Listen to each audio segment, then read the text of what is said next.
But it's not just about what you've spoken about already. There's new stuff happening all the time. So I think Tino's going to join us now because you're going to talk about something super interesting. Tino, hello. Happy World Diabetes Hi, Day again. happy what We I will, say it is again. yes, Yes, I've we been on we several calls already.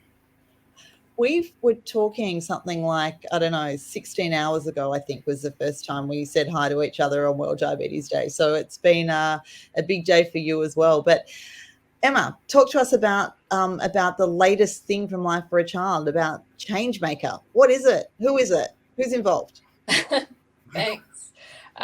So yes, this is on the subject of advocacy, and feel so fortunate to be here with my friend Tino. And on the subject of friendships, I'm so lucky to be able to now call Tino a friend. And I've obviously known Tino from a distance over the years, but I've really gotten to know him over the past few months. And he's been collaborating with us at Life for a Child on the Changemaker projects that you mentioned. So it's very exciting news. And today we launched the biggest advocacy endeavor that Life for a Child has embarked on to date.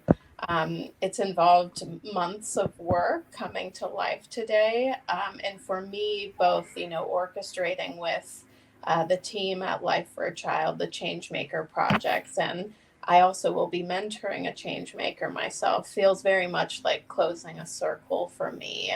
I started my journey in diabetes advocacy as a girl. I was maybe a little more unafraid, maybe a little bolder, maybe a little more untempered by the fear of being told no, or that my passions or ideas were too big. But today, as an advocate myself, I'm here because of the belief that, mentors placed in me growing up, and their belief translated into capacity building of my own advocacy skill set and legitimizing my own lived experience in this space. So I feel a lot of pride in being able to inspire a ripple effect in the next round of change makers to come.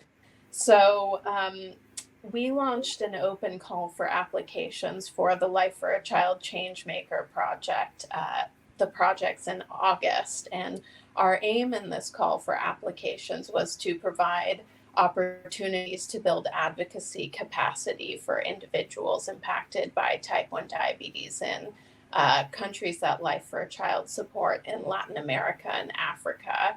And this follows on from advocacy work on human rights that we've done in collaboration with communities there. So I might just pass to Tino a second before I talk about the change makers and applicants. And Tino, maybe you'd like to explain a little about yourself and explain how you got involved in the Changemaker projects as a mentor yourself. Great, thank you so much. I think that's a great question, the way you're asking it. Okay, so briefly, I'm Tino, patient advocate like myself, or should I say global advocate. And now collaborating with so many people, creating the spaces and also trying to level the ground to make sure that people do get the opportunities that I've gotten because they might not hear about them because probably people are not super active on social media, the thing that I got to be. And I got to know so many things that have been happening. So a huge thanks to the Life for a Child, and by Life for a Child, I mean to you, Emma, and the team working behind the scenes for reaching out to me and recognizing my work as a professional advocate so that I could help. Just like what Bastian always said, he says, I've been helped, so I want to pay it forward. So I want to help somebody because I've been helped, I've been assisted, and somebody else there needs that too. So yeah, I'm here and I'm super excited to be part of this. Tina, I'll just say the enthusiasm when you joined us on screen. I'm just looking at the comments, and there is such love for you from the community because you just do so much, and people are, you're so visible with all the incredible things that you're doing. So it doesn't surprise me when there is this, it's like an online applause sort of thing of people screaming Tino. So Emma, but I'll throw it back to you to talk more about the Changemaker project. Sure. And, just on the subject of back to Tino, I think we have to be really conscious of the lanes that we traditionally might think of putting advocates in. advocates should be mentors to other advocates. And I think, what I was saying about circles closing, yes, I'm a mentor for the Changemaker project myself. I've been involved, of course, with orchestrating it, but I still, I've been an advocate, most of my life when it comes to diabetes care. But I'm still in need of mentorship myself, and that circle never fully closes. It's just important that we keep moving, that we all keep moving within that circle. Yeah. And just back to the, I'm really eager to explain who the Changemakers actually are. But we actually received around 200 applications from dozens of countries. So it was an incredibly hard task selecting 8 applicants. And it's very important that, we at Life for a Child acknowledge, value, and recognize the effort put into those who applied. And, there is so much potential to empower future change makers to create lasting and sustainable difference for diabetes in their settings. And I'd just like to say that we believe in the potential of every person who shares our dedication to improving the situation of people living with diabetes. Morgan, could I have you on the screen just show? Yes, exactly that. So on the screen, you're looking at the 8 selected change makers, and you'll just see also a URL additionally. So please do check out this link and follow these amazing 8 change makers on their social accounts. And I'd just like to run through briefly the list of selected change makers. That would be great. We have, Morgan, if you could go back to that screen, we have an individual from Madagascar just on the left. His name is Jerry. He'll be working on awareness of psychological and social support in universities in Madagascar. We have on the right Queen from Ghana, who is taking on a human rights angle and advocating for the rights of people living with type 1 diabetes. We also have Dr. Thierry from Burundi, who will be working on social and educational integration in rural settings, in particular in Burundi. We have George Kwayu from Tanzania, who will be working on schools and advocacy initiatives. We have Renata Velez from Mexico, who will be working on strengthening the social media landscape nationally in Mexico to increase awareness of type 1 diabetes.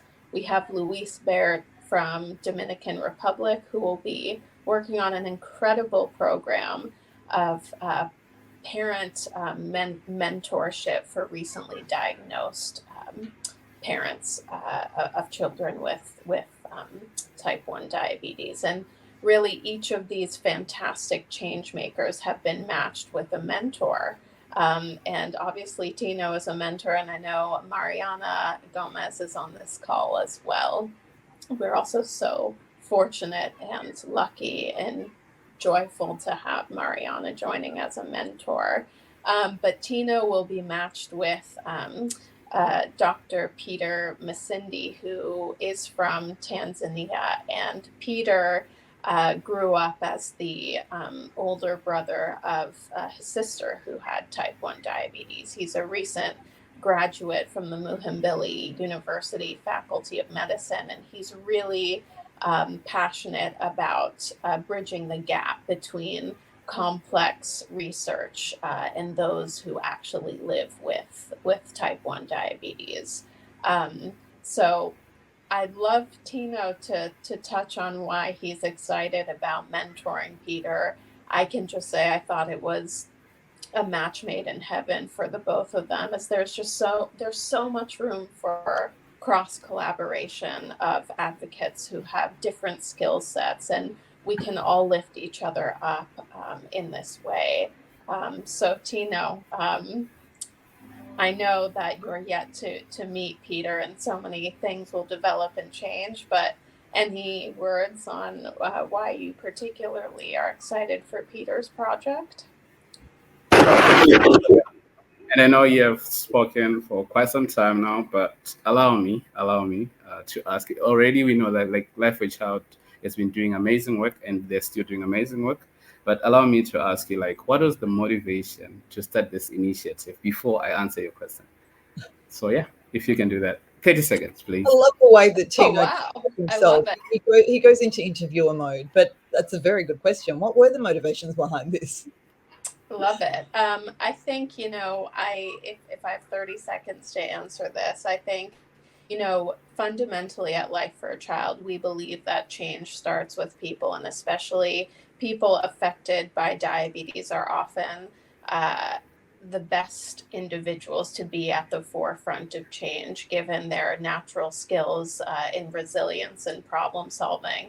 The issue is that I think, you know, there's no shortage of goodwill amongst global diabetes organizations in, you know, wanting to meaningfully engage people living with diabetes, but not everyone is a born advocate. And I think that's an important assumption to dispel. And it's so important to, of course, funding is very important for those with an advocacy vision in their settings, but it's so deeply important, we think, to build capacity skills and provide those mentoring and networking opportunities to give the best possible platform for individuals to make change, lasting change. And also, I think another angle is that we're really passionate about legitimizing the expertise and experience of people affected by diabetes. But you know, you don't just click your fingers and get there. You have to focus on, you know, building the landscape, and that's really what our motivation is here. Awesome. Thank you so much, Emma. So let me jump straight to answer briefly your question about why I'm so excited to do this, what I'm going to be doing, what I'm looking forward to be doing together with Peter, working together in collaboration. So I believe myself a sum of a number of professional advocates, and there are so many people that I still look up to, but I cannot call out their names now because if I leave others might be offended. So I'm not going to do that. But I look up to you. Just know that. Right. So as an advocate and also as a content creator myself, I believe with what Peter's project aims to do, to sort of like try to disseminate the research so that people do have an understanding, especially the people, because we believe all this research is also meant for people living with diabetes. Like recently, about why another or a recent author once said that people with diabetes always need to ask researchers what their research means to them. So Peter's project now is aims to sort of like cut across, trying to study more, to say, okay, fine, really, what does this? It definitely matches, and I know both of you are also part of the project that Jazz is doing, decoding the diabetes information, and it's way too much similar with this. And I know whenever I've been writing some, what do you call it, as I was trying to pay it forward, writing articles, people would say, wow, I think we love the way you sort of like simplify terms, because I cannot really just write these jargons, medical jargons for people to understand. They will not be, because you cannot be reading an article and then going to Google to ask what that word means. So trying to simplify this word things, because I believe to date we have made so much progress in terms of diabetes researching, and also trying to find information and stuff like that. But maybe it might not be really helpful or impactful or applicable to the people if they do not understand, if they have to sort of like go back and forth trying to find what it means. So I think I'm super excited to be doing this with Peter, because also as a person who has a wide variety, somebody who has learned so much from these extraordinary diabetes conferences. So this is something that I see, we can see that how it relates and why it is important for people, because now you're talking about it. And I also know that, I think if Jess was here, she would be smiling, hearing me. But of course, since you're also part of it, you know how it is, how important it is to simplify these medical things, because people need to understand, not just people with diabetes, not just caregivers, but also medical doctors, even junior doctors that may be doing this. Because really, I can say that it's not really about research obsolete, but we can talk of research inadequacy, because the information that people need to understand, the things that they should be able to grasp, they cannot do that because it's not really simple for them to understand. So yeah, with all being said, I would say that is why I'm super, super excited to be doing this with Peter, which I'm going to meet very soon. Thank you. How lucky is Peter to be working with you?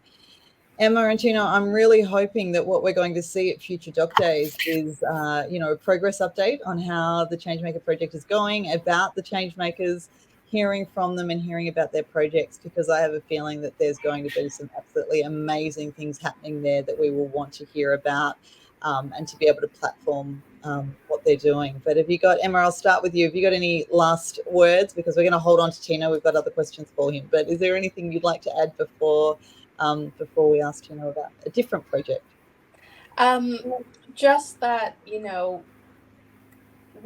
none of us have a crystal ball, and we don't know what the future will look like. But I, for one, am just so excited about the positive turns that this will take.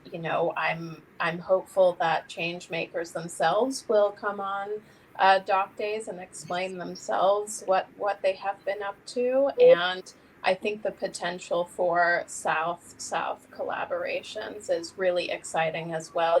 Hearing what Tino was mentioning about Jazz Sethi's Decoded.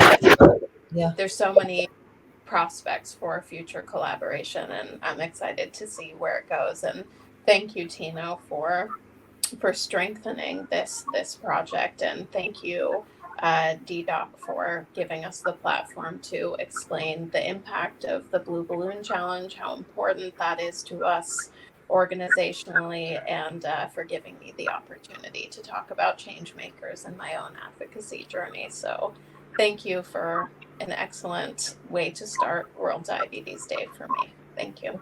Enjoy the rest of it. Go get a coffee. Emma, as ever, we are so fortunate that you give your time to speak with us, to update us on what's being done. Thank you so much. I'm looking forward to hearing about the rest of your World Diabetes Day. I'll have a look at that and see what's going on your socials to see that. But thank you so much for joining us, and